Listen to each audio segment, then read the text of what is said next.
పరమశివుడు పార్వతీదేవితో అంటాడు, ఓ పార్వతీ, కాశీపట్టణానికి ఉన్నటువంటి వైభవం ఏమిటో తెలుసా?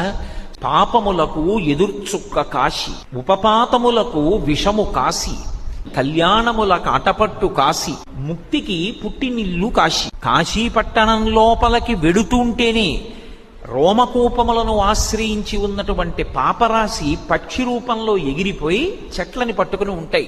మళ్ళీ వాడు బయటికి వస్తాడేమోనని 9 రాత్రులు కాశీపట్టణంలో ఎవరు పొలిమేర దాటకుండా గడుపుతారో ఇక వాడు మళ్ళీ 9 నెలలు అమ్మ కడుపులో పడుకోవలసిన అవసరం పోయింది. కాబట్టి ఇక ఆ పాపములు ఆ వ్యక్తిని పట్టుకుని ప్రయోజనం ఉండదు. కాబట్టి ఇక ఆ పాపములు అక్కడతో వెళ్ళిపోతాయి, ఇక వ్యక్తిని పట్టుకోవు.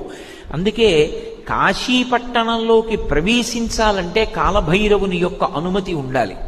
అటువంటి వైభవం కలిగినటువంటి కాశీపట్టణం పాపములకు ఎదుర్చు